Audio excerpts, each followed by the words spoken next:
Chegamos à parte 2 da nossa série Nós contra Eles, mediados pelos 3 poderes. E começo fazendo uma pergunta: o que podem os poderes judiciário e legislativo fazer no combate às perversas desigualdades econômicas e sociais no Brasil? Meu nome é Antônio Artequilino e você está no canal Pensar com Arte.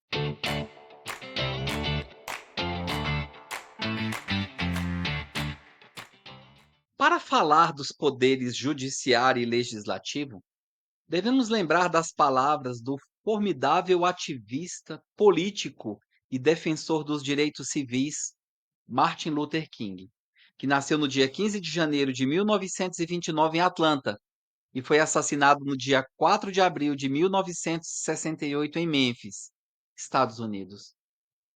Martin Luther King afirmou o seguinte: a moralidade não pode ser legislada, mas o comportamento pode ser regulado. Decretos judiciais podem não mudar o coração, mas podem restringir aqueles que não o possuem. Para Martin Luther King, a moralidade, como convicção interna, não pode ser imposta por leis, mas o comportamento externo que afeta a sociedade pode e deve ser regulado por leis e decretos judiciais para proteger a ordem pública e os direitos dos outros. Sendo assim, entendo que juízes e parlamentares desempenham papéis fundamentais na nossa sociedade democrática, pois são responsáveis por garantir a justiça e criar leis que moldam o nosso dia a dia. No entanto, é importante reconhecer que muitas vezes esses profissionais podem ter interesses pessoais ou políticos que lamentavelmente influenciam suas decisões, para o bem ou para o mal. Isso acontece porque, assim como qualquer pessoa, eles também têm suas opiniões, convicções e, por vezes, preferências que podem afetar a forma como interpretam as leis ou julgam os casos. Isso se dá na criação das leis também. Essa subjetividade pode gerar dúvidas sobre a imparcialidade de suas ações, levando a questionamentos sobre a justiça e sobre a transparência do sistema como um todo. Por isso, é fundamental que haja mecanismos de controle e fiscalização para assegurar que suas decisões sejam baseadas tão somente na lei e na ética, e não em interesses pessoais. Assim, podemos fortalecer a confiança no legislativo e no judiciário, na justiça política, promovendo um ambiente justo e equilibrado para todos. Isto posto, vamos começar a falar um pouco sobre o poder judiciário. Esse poder que passou por diversas fases ao longo da história do nosso país, desde o período colonial até a atualidade, com mudanças bastante significativas em sua estrutura e atuação. Inicialmente, a justiça era exercida de forma rudimentar, com decisões tomadas por autoridades locais e com forte influência da Igreja. O Estado não era laico. Com a chegada da família real portuguesa ao Brasil, houve uma centralização do sistema judiciário, com a criação da Casa da Suplicação. Após a independência, a Constituição do Império de 1824 estabeleceu o Supremo Tribunal de Justiça e tribunais de relação, mas a Justiça Federal só foi criada com o advento da República. E a República foi instaurada no Brasil em 1889. No que diz respeito à evolução do poder judiciário na história do Brasil, podemos destacar que, no período colonial, a justiça era exercida por donatários, juízes ordinários e almotacés. E a partir do governo geral, a justiça foi estruturada em 3 instâncias e comarcas foram instaladas. Mas cabe esclarecer que no Brasil colônias, os almotacés eram funcionários municipais responsáveis por garantir o abastecimento da população e a fiscalização de atividades comerciais, como exemplo, a venda de alimentos. Eles também atuavam na manutenção da ordem pública e na fiscalização de pesos e medidas. Durante o período do Brasil Império, a Constituição de 1824 criou o Supremo Tribunal de Justiça e Tribunal de Relação, como já falei. Mas houve a criação também de mais 7 tribunais de relação, em 1873. Já na República, a Constituição de 1891 criou a Justiça Federal e estabeleceu, sim, Supremo Tribunal Federal, a Suprema Corte Brasileira. Ao longo do tempo, vale enfatizar que o Poder Judiciário passou por momentos de interferência política, principalmente durante a vigência de governos ditatoriais. A exemplo do que aconteceu durante o período militar de 1964 a 1985, mas aconteceu em outros períodos também. Além disso, a justiça militar, a justiça do trabalho e a justiça eleitoral foram criadas em momentos distintos, com suas próprias histórias e evoluções. Convém salientar que a criação dos juizados especiais cíveis e criminais, pela Lei 9.099 de 95, e também da Justiça Federal, por intermédio da Lei número 10.259 de 2001, ampliou o acesso do cidadão à justiça. Aliás, o Conselho Nacional de Justiça, CNJ, foi criado pela Emenda Constitucional número 45 de 2004. É o órgão de controle administrativo do Poder Judiciário Nacional. Em suma, a Constituição de 1988 consolidou a estrutura atual do Poder Judiciário com a criação do Superior Tribunal de Justiça e dos tribunais regionais federais, além de reafirmar a independência e autonomia administrativa e financeira do Poder Judiciário. Portanto, o Poder Judiciário pode e deve atuar na diminuição das desigualdades através de diversas medidas, como a garantia do acesso à justiça para todos, a promoção da igualdade de gênero e racial e a aplicação de leis que combatam a discriminação.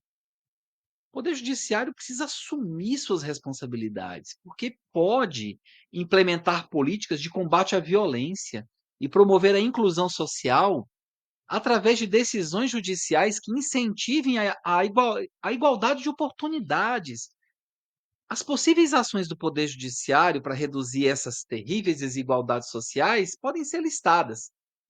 Vamos a elas. Primeiro, eu até já mencionei, acesso à justiça, combate à discriminação, políticas de inclusão e, por que não, proteção de grupos vulneráveis, tais como crianças, idosos, pessoas com deficiência e outros grupos, né, que precisam de ajuda, assegurando seus direitos e evitando a exploração.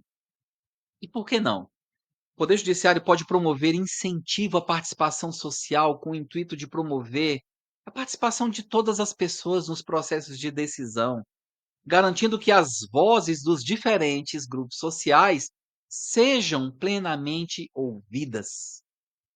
Além de tudo isso, o Judiciário deve trabalhar em prol do fortalecimento das instituições, juntamente com o Ministério Público e a Defensoria Pública, para garantir que as políticas de combate à desigualdade sejam implementadas de forma eficaz.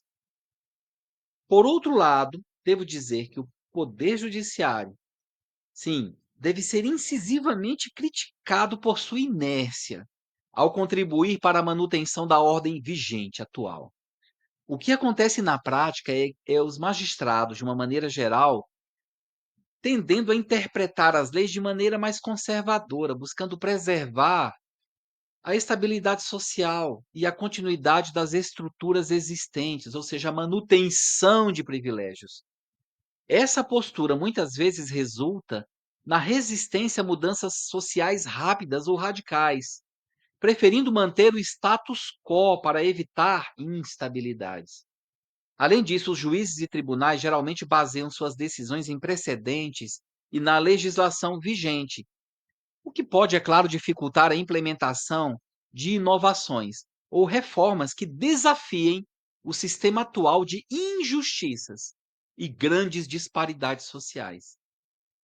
Sem dúvida, a postura do Poder Judiciário contribui para a manutenção dos privilégios dos grupos dominantes. E não podemos esperar que a mera aplicação das leis vigentes promova as transformações necessárias no que diz respeito à igualdade de direitos, inclusão e redução das disparidades de renda que fazem do Brasil um país profundamente injusto e desigual. É muito importante ressaltar que o combate à desigualdade é um esforço conjunto, que envolve todos os poderes do Estado e a sociedade de uma maneira geral. O Poder Judiciário, com suas decisões e ações, tem sim um papel fundamental na promoção de uma sociedade mais justa e igualitária. Contudo, sabemos muito bem das suas inclinações, tendências e até mesmo limitações. Dito isto, devemos sim apontar agora para o poder legislativo, o qual possui como função primária legislar, ou seja, criar, modificar e revogar leis. Essa função é essencial para a organização e o funcionamento da sociedade, estabelecendo regras e normas que regem a vida cotidiana, a vida em comum. Todos os cidadãos, eu acredito nisso piamente, deveriam cobrar mais do poder legislativo, nas questões que envolvem a perversa concentração de riquezas nas mãos de poucos e o martírio da maior parte da população brasileira. Como historiador, devo lembrar que a Câmara dos Deputados e o Senado Federal foram criados formalmente com a Constituição de 1824, durante o período imperial, e tiveram sua primeira sessão conjunta no dia 6 de maio de 1826, sendo ambos parte da então Assembleia Geral Legislativa. O tempo passou. E a Constituição de 1891, isso já após a proclamação da República, estabeleceu o Congresso Nacional, composto pela Câmara dos Deputados e pelo Senado Federal, com os nomes que foram conservados até os dias de hoje. Para tentar exemplificar o vergonhoso papel do poder legislativo em vários momentos importantes da nossa história, lembrei-me de um fato que a maioria dos brasileiros desconhecem. Preste bastante atenção, por favor. O governo imperial enviou ao parlamento, no dia 8 de maio de 1888, o projeto de lei que tinha a finalidade de abolir a escravidão no Brasil. Agora, pasmem, 5 senadores e 9 deputados votaram pela derrubada do projeto. Todos eles eram ferrenhos defensores dos interesses dos fazendeiros do café. Chegaram ao ponto de afirmar que o fim do trabalho escravo tornaria a agricultura inviável e, como consequência, levaria a economia nacional à derrocada total. Era uma chantagem. Como exemplo dessa histórica hipocrisia, o principal líder da bancada escravagista, o então senador Barão de Cotegipe, da Bahia, discursou e afirmou o seguinte: tenho conhecimento da nossa lavoura, especialmente das províncias de São Paulo, Minas Gerais, Rio de Janeiro e Bahia, e afianço que a crise será medonha. A verdade, segundo ele, é que haverá uma perturbação enorme no país durante muitos anos. Já o senador Paulino de Souza, do Rio de Janeiro, ele próprio um latifundiário do Vale do Paraíba, que é aquela região entre as cidades de São Paulo e Rio de Janeiro, uma rica região, belíssima região, apresentou os seguintes argumentos. Ele disse o seguinte: o elemento servil é o único trabalho organizado em quase todo o país, inclusive na extensa e rica zona das margens do rio Paraíba, que tem sido, nestes últimos 50 anos, a oficina da riqueza nacional. Eu, ligado por muitos laços com outros produtores da região, tenho o dever de colocar-me na resistência, em defesa de tamanhos e tão legítimos interesses que entendem tanto com a fortuna particular como com a ordem econômica e financeira do Estado. O senador que citei há pouco e que se opôs à Lei Áurea, João Maurício Vanderlei, sim, o Barão de Cotegipe, chegou a bradar algo que me parece muito atual. Por favor, preste atenção no que assegurou o senador Barão de Cotegipe. Pretende-se dividir os brasileiros em escravocratas e não escravocratas. É hilário. Ora, a comparação com a crítica atual de que querem dividir os brasileiros entre ricos e pobres ou nós contra eles não é mera coincidência e faz parte de uma estratégia para tentar promover o silenciamento da população, principalmente da maioria que vive na miséria, sem perspectivas, totalmente empobrecida, sem oportunidades, menos favorecida. Outro exemplo sobre a atuação vergonhosa do poder legislativo na nossa história diz respeito à Lei de Terras, promulgada no ano de 1850, formalmente conhecida como a Lei número 601. Foi uma legislação brasileira que estabeleceu a compra como única forma de acesso à terra devoluta, extinguindo o sistema de sesmarias. Seu objetivo principal era regularizar a posse da terra, mas na prática, meus amigos e minhas amigas, acabou por consolidar a concentração de terras nas mãos de poucos, dos latifundiários. Essa lei, preste atenção, impediu a ocupação das terras por parte dos trabalhadores livres, ex-escravos e imigrantes pobres. Devo esclarecer que a Lei de Terras foi aprovada no mesmo ano em que a Lei Eusébio de Queiroz, ou seja, ano de 1850, que proibiu o tráfico de escravizados no Brasil. E foi um marco na história agrária do país. Na realidade, as elites agrárias brasileiras temiam que a ampliação do trabalho livre levasse à ocupação de terras por trabalhadores. E por isso a lei estabeleceu a compra como única forma de acesso à terra, visando manter a concentração fundiária e a estrutura latifundiária da economia. Por isso, de forma trágica e lastimável, essa legislação favoreceu os grandes proprietários, que já possuíam muitas terras, dificultando assim a redistribuição e perpetuando a estrutura latifundiária. Ou seja, essa lei promoveu uma manutenção do latifúndio, contribuiu para a exclusão social e econômica de grande parte da população e ainda criou obstáculos intransponíveis para a realização de uma verdadeira e justa reforma agrária, a qual teria mudado decididamente os rumos do Brasil. Vejam como é importante compreender a história para ter consciência do que acontece hoje em dia, ter clareza. Assim como tantas outras leis, a Lei de Terras beneficiou enormemente uma pequena minoria e excluiu a vasta maioria da população brasileira do acesso à terra, de maneira que a concentração fundiária gerou grandes tensões sociais, conflitos agrários e dificultou enormemente o desenvolvimento econômico do Brasil.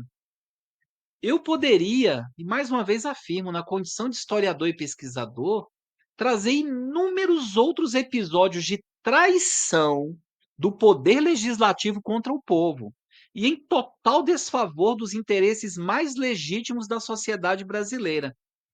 Entretanto, tudo pode ser resumido em um amplo conjunto de ações ou omissões do legislativo que favoreceram as elites, em detrimento das necessidades da maioria da população. Os problemas que hoje enfrentamos foram construídos historicamente. Ainda persiste uma preocupante negligência do Legislativo Federal, Câmara e Senado, em relação às demandas populares por justiça social, saúde, educação e direitos trabalhistas, reforçando a percepção de que o poder legislativo, em certos momentos, se não na maioria dos momentos, agiu mais em benefício dos ricos e poderosos do que do povo brasileiro. E atualmente? Atualmente, a negativa das casas legislativas em discutir projetos que defendem a taxação dos super ricos e questionam benefícios fiscais que podem atingir a cifra de 800 bilhões de reais por ano, isso é inaceitável. Cabe ponderar que essa quantia representa o valor que o governo deixa de arrecadar devido a regimes tributários especiais, que são incentivos setoriais e também outras formas de redução na cobrança de impostos, isso sempre dos mais ricos. Além de tudo isso, preciso ressaltar que o governo não pode extinguir ou reduzir benefícios fiscais sem a aprovação do Congresso Nacional. A Constituição Federal exige que alterações em matéria tributária, incluindo a concessão e a extinção de benefícios fiscais, sejam realizadas por meio de lei e não por atos infralegais do executivo, tais como decretos ou medidas provisórias. Diante desse quadro, quando ouvimos parlamentares, senadores e deputados, de diversos espectros políticos defenderem o corte de gastos nas áreas essenciais da saúde, educação, segurança, moradia, saneamento básico, dentre tantas áreas importantes, devemos ficar sim muito indignados. Ufa, no próximo vídeo vamos concluir essa relevante análise. Trataremos das conclusões apropriadas para esse importante debate em torno da pobreza e da riqueza. E tudo isso inclui uma investigação da história, da atuação dos três poderes constituídos, executivo, judiciário e legislativo, no enfrentamento das absurdas desigualdades e do abismo que separa os privilegiados. E quem são os privilegiados? Aqueles que tudo podem e tudo possuem, em detrimento daqueles que não têm absolutamente nada, apenas sobrevivem. Peço desculpas se me alonguei, mas o tema realmente é apaixonante e tem uma complexidade bastante considerável. Agradeço demais sua atenção. Peço que sim, que preste bastante atenção no desenrolar desse tema e nós vamos concluí-lo na parte 3, no próximo vídeo. Se gostou desse conteúdo, deixe o seu like e se não for inscrito, inscreva-se. Um grande abraço, muito obrigado.